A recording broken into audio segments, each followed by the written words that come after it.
Andrew Yang for president. I believe that the future of America is going to be Andrew Yang. And unfortunately, I get the feeling that Andrew Yang may not be president, but the guy and his ideas are the future of America. When you keep it blunt, when you don't go on and participate in the circus of both sides, when you just stick with the ideas, sort of in how Bernie speaks, until he decides to endorse his good friend Joe Biden. His ideas are working for America. Really, $600 a month to every American works. They're going to put it right back into the economy. Basically, our federal unemployment is basically a universal basic income. It's Andrew Yang's ideas that kept America going through the coronavirus. It's Andrew Yang that's not all about the arena of division, the political arena of division, divide and conquer in America. It seems like Andrew Yang is not playing a part in that. And $600 a month helped economists underperform in their economic GDP output predictions. We actually produced more output than what economists predicted. And basically, $600 a month helped provide more spending and more demand into the economy. So the GDP growth didn't shrink as much when you added federal unemployment. So people are making more. They're spending the money. The people that are not, making a living wage in America, they're getting $600 a week. They're going out and spending that. And Andrew Yang's ideas pretty much resulted in a better than expected economic decline with the help of the unemployment of $600 a week. And Andrew Yang's ideas can work for America. They're all about providing demand to America. It's about providing the money into the groups that do drive the economy every day. It's people that work, you and I, that bring this, that keep the country working, operating every day. Teachers, firefighters, police, barbers, tailors, carpenters, home cleaners. It's like everybody is what drives America. These people, when they get more fruits for their labor, they're able to spend more money. There's more buyers in the marketplace for business. Your chances of succeeding is even greater as long as you have more buying power in the market. That is what ultimately allows the economy to disperse to as many people as can be without the money just being sitting and hoarded by the top 1%. Because when that money is hoarded on the top, when you're not putting that money into the economy, well, that's not tax revenue for the government. It's ultimately got to establish the most profitable tax revenue for the government, and that is what's going to drive the most economic growth to begin with. So that's, if we want to make this country, number one, a bunch of winners for the people, that's what we're going to do. But since we're a country of losers and we like being picked apart, we like being divided, one party encourages divisions. The Donald Trump party that has done that. They don't care about unity in any of that. But that's what Andrew Yang's ideas are. They work. In my view, if you don't have everybody making $600, at least what you do if you're worried about, the printing press, all the spending. Well, when these people making $100,000 or $80,000 a year are using the money to buy stocks, then that's when the program becomes problematic. That's when the dollar inflates. Basically, when the wealthy sit on it and invest in the dollar, it's not being circulated. That's what destroys the dollar, as far as I can tell. And that's why inherently wealth confiscation work its way from the middle to the billionaires, results in the money losing the value. The only money that they can take out is the money that's being spent by the people. So we lose our money because of what the billionaires do, hoarding the money. The chair of the Fed has no choice at all. That's how the billionaires run this game. This is how they run it. At least what you do with universal basic income, the very least, is that you institute it to make up for the loss of a living wage when you don't mandate it. So even without a mandate for the minimum wage, there should be universal basic income for those that are making below the poverty line. And repeal these welfare benefits that these corporations get, and they're not getting any welfare at all. So this is a question that you do raise. Instead of the minimum wage attacking the billionaires, you've got who's going to pay for the universal basic income, a billionaire wealth speculation tax. These are some things that we can do to be able to raise money for that. We're even to save it through the drug war, and the deal with the devil is going to happen at some point, I believe. I think it's going to boil down to legalization of weed during the federally, I think, between both parties during this decade after the fallout of the not the same economy after the Bush war and crash and print money for the war. TARP bailout for the billionaires under George Bush. Remember that? Remember what Bush did? Remember what they did? Remember what Obama voted for? Remember that? Remember that? Whatever transparency form from the Federal Reserve, we know that foreign banks got TARP stimulus bailout from 2008, 2009. It was 2008 the bill passed.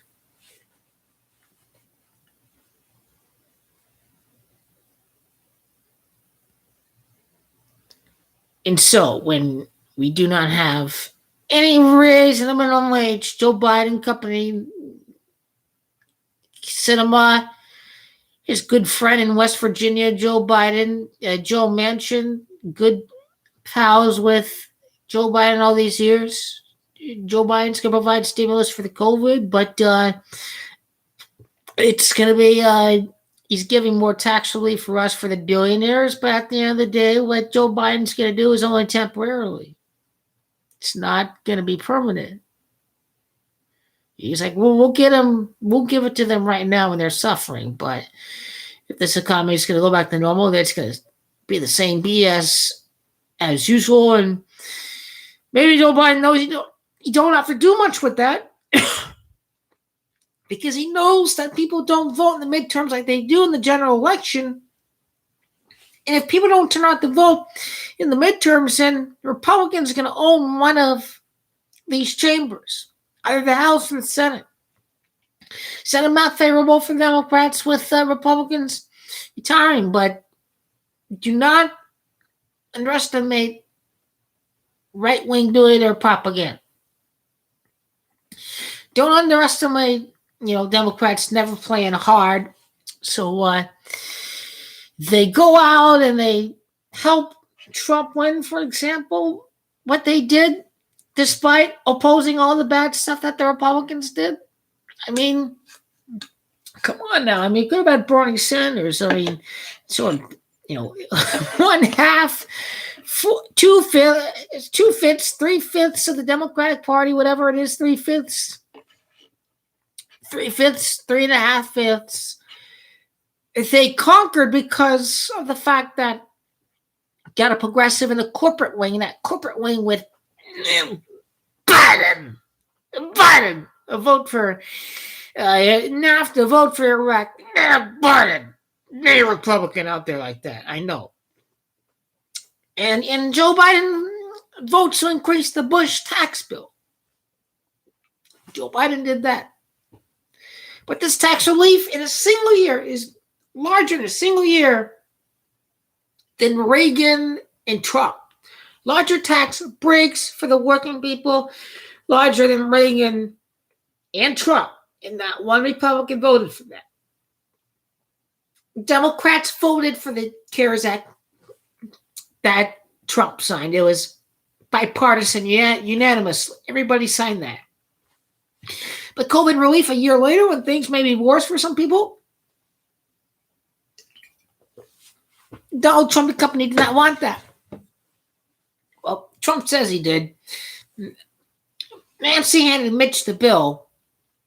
Mitch McConnell wasn't going to vote on it. Mitch McConnell's the most evil turtle this country's ever seen. Mitch McConnell's the most unpopular politician in America that they've seen. Kentucky is right up there in terms of being the armpit of America, in addition to Mississippi and Alabama. So Kentucky's got quite a bit of competition at the bottom. Kentucky keeps voting these libertarian weasels like Rand Paul, that clown Rand Paul. No wonder why his neighbor punched him. Fucking Rand Paul. He's got to be such a condescending, grandiose prick. Thinks that the libertarians run the world right. They just legitimize sociopathy for the wealthy. That's what the libertarians do. The libertarians are shows for the billionaires. You got shows for billionaires. You got Republicans. You got corporate Democrats. Wow, this is how open of a fight this is. Take government back. To even get 50% of the government back to the people. To even get 50% back. Think about 50 and 50 Republican Democratic Party. Well, if half Democratic Party is corporate, half is progressive, then you know what? It's 25% of the country, less than 25% that is really progressive in the parties because of the billionaires and the money. That you don't have any progressive Republicans anymore. You just don't. Republicans that don't want to go to war. Republicans that don't want to, criminalize social laws. Small government, not incarcerating people. Not these kind of Republican far-right fascists that want to create a billionaire private prison lobby. I mean, that all started with the Libertarian Party, what they're saying about let's privatize all the prisons. Let's cut them up from big bad government. Oh, big bad government. Got away from the Libertarians. Libertarians who were at fault for the Colorado shootings the other day. It wasn't the gun. It's the mental illness. It was the Libertarians. It was Reagan. It was Reagan that cut down the mental hospitals in California. It's cutting down the mental hospitals that happened with the Omnibus Reconciliation Act of 1980, the 1981 that Ronald Reagan did. Remember when Ronald Reagan got rid of the mental asylums, all the mental houses in this country? Remember Ronald Reagan got rid of all of that? Remember when Ronald Reagan said that the mentally ill people, these people belong to the criminal justice system? Remember what happened with Ronald Reagan? It all boils down what happened, what started with Reagan. Even the very start of it doesn't go back to Reagan, but everything literally began with that presidency.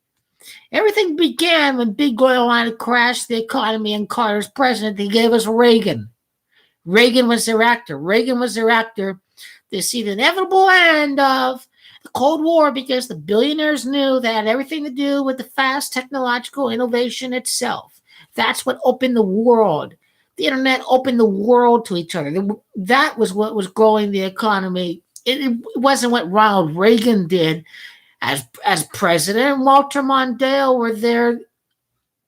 Free markets and globalism is what caused the Soviet Union to collapse. It's free marketplaces because I get that free market is a boogeyman term of the billionaires that say, oh, no regulation, completely free market.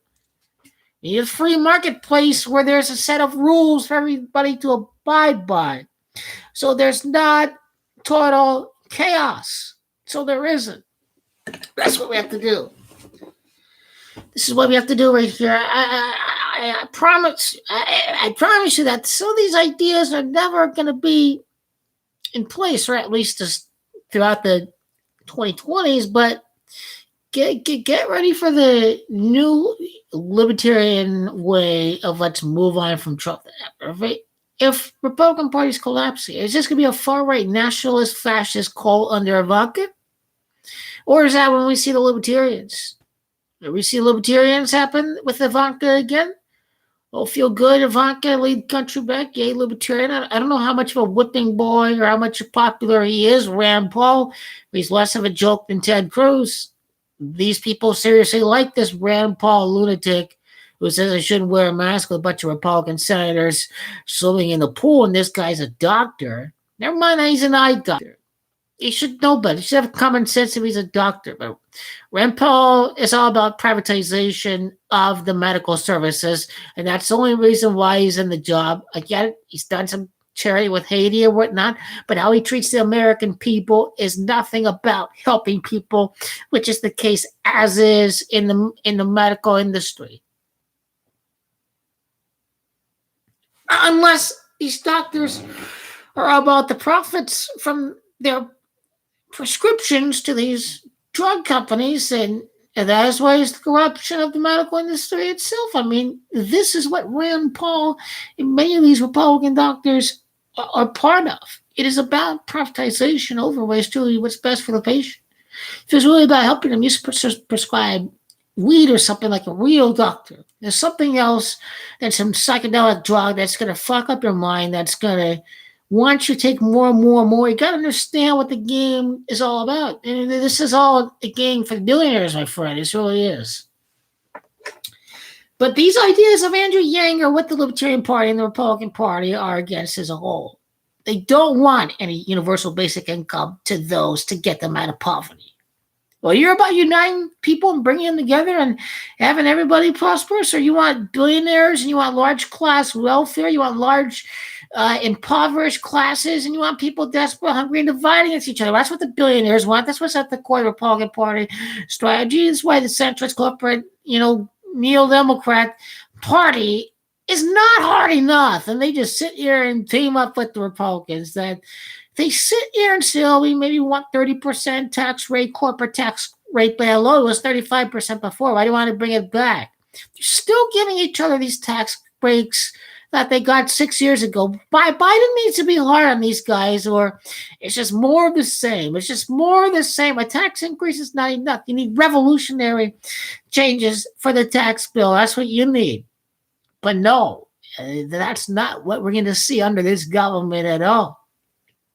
Understand that a deal with the devil is in the cards between Ivanka, the legalization of weed with the Republican Party, with, progressive Democrats, and you're forced to be made concessions in your governing approach. The Libertarian Party is playing hardball. Friend with your enemy, maybe for what you want to do in the short term. But in the long term, are they really going to be your friend? Oh, they want to radically transform this country to a third world, no regulation, fucking shithole country that would exist under libertarianism. Regardless of blind of race or anything, it's about how you want a government to handle the aspects that are inherently lead to corruption, what's best, socially optimal for we the people. That's what these socialist democracies have done. This is what some of these socialist countries have done, Latin Americans, but then you have the CIA, communist hating FBI and CIA. Those people are hardcore anti-communists. Those CIA people were putting in American puppet capitalists in these countries. And they capitalize on the natural resources in these countries, like these sugarcane fields, I think. It's like in Latin America. I mean, coffee and tomatoes we bought back from the native land. And many more. But understand that demand-side economics, universal basic income, the money comes away from the billionaires, goes to we the people. We can grow the economy. Are there enough progressives to make this happen with the Democratic Party? I don't know. But may our voice get silenced? Absolutely. There are too many corporate Democrats right now. Yeah. Weed is popular. We get it. Weed might be the diversion. It'd be great. It'll be positive. It'd be a good thing. Yay. It's a complete disaster, but You know what? More Reaganomics style. Let's make it look good in the short term. Let's not raise the share of the federal tax budget on the billionaires. The billionaires were a higher percentage of the federal tax budget. Good corporations were a higher percentage of the federal tax budget versus individuals. Why you don't want to tax the billionaires, right? Why not tax the billionaires and raise corporations? What's the problem with that? Republicans want to worship billionaire wealth a lot. Is what libertarianism is all about. This is at the core of libertarian theology. It's like a free market religion. This magic wand is going to work. Deregulate, it's always going to work. What kind of crackpot nonsense is this? United States turned out to be the greatest country during these last 200 years. What is the United States? The United States is a mixed economy with a marketplace economic system. A well-regulated marketplace is the foundation for a free democratic society, a market with rules. Billionaires don't want markets with rules. Do some big businesses try to make laws that hurt small businesses? Yes. What you gotta do, get the money out of the government. Right-wing Supreme Court justices have sided with the billionaires. Didn't this happen after Nixon visited China? Yes. Could be a conspiracy of the right wing to pollute the Democratic Party with billionaire money so they can lean more to the right wing? Yes. At the end of the day, even if the Republican Party falls, do we have a right-wing centrist billionaire party instead? I think we do. I think we do. Because if the Republican Party collapses, are we going to be going to socialism? Only the people themselves will take the money away from the government. If we have a new American revolution, which an insurrection has been tried, so some corrupt dictators, I might see a dictator try to successfully or infiltrate a violent coup across the country. If it happened with Trump, if we had to be in more of a republic, Ivanka Trump, something like that, then yeah, we are going to have some third world style coups on this country. Republicans don't want any help at all, but Andrew Yang's ideas are what's good for America. And this is why I believe America can be a progressive country. That's why I believe you can turn away from libertarianism once we see libertarianism actually implemented. God forbid, if we're that crazy and loony and dumb enough to try libertarianism in this country, try to repeal 13th Amendment. Oh, taxing Lincoln. They're taxing slavery. Slavery, right? Slavery is taxing the billionaires. Slavery is passing more of the tax burden because, taxes, voluntary spend, consumption, national sales taxes. More the working people spend more money than the wealthy, so they're paying all the taxes. This is the billionaire scam that they have.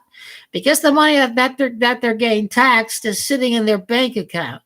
But they're not spending it, then that's losing money for the government. That's when you're bringing more money into the government, okay, this is how you have lower deficits. These are the kind of beliefs that you have for proper governing. These countries are not just looking to expose their debts. A lot of times when they're not working on public projects that bring wealth to the people and to the country as a whole, like having a better healthcare system, repairing infrastructure, and giving meaningful gains to the people of the country, then this is where things fall apart. And this is where it's a big war with billionaires, I think, and what they have with spending money in war and private, healthcare as pharmaceutical people. I mean, this is the kind of system that just keeps the fascism in there. In fact, we've seen the fascism going all the way back to McCarthyism, all the way through the communist propaganda, what happened in Vietnam, MIC, and then after Vietnam, they focused their new boogeyman on the Middle East and the Muslim. They hate America because of the freedoms, and Bush and Big Oil in 9/11. Remember that, Bush? Remember Trump having friends in Saudi Arabia, all that? Obama didn't do anything with that too. I mean, I'd say that our first real president, I think, since either JFK or Jimmy Carter, those are my favorites. Certainly during the past 60 years, has to be JFK and Jimmy Carter, hands down. Those have been the best presidents in America. That anything in between, I think Bill Clinton in some ways was responsible with teaming up with the Republicans to damage the economy. The Republican who sponsored the Glass-Steagall repeal in 1998. These insurance and these bankers and these brokers can all merge their services together and rig the economy ultimately. It's like a big antitrust law that was passed during the time of FDR that helped we the people in this country. Man, I'm just scared that Andrew Yang's ideas are not going to be implemented. That we will not even try to implement Andrew Yang's ideas. We really need them. We're in desperate need of them today. But we need more of it. We need permanent change, not temporary change. That's what's happening right now with the C for the tax bill and just getting us out of COVID into reopening and feel good, which is great. But ultimately, we want more than that. That's why the midterms are so important. 2022, they're going to make or break the country. The Republicans are empowered. If the Republicans take back one of the chambers of Congress, which I predict they will, 2024, it's going to be downturn. Republicans are going to object. They're going to brainwash people to blame it's on the left, on the Democrats, blame it on the government and libertarians and all that. Yeah, it's going to be a big, giant mess. I just hope that the Democrats can keep the House and, okay, Republicans may take the Senate and we'll be with Democratic president, Republican Senate, and Democratic House. So see what happens with that.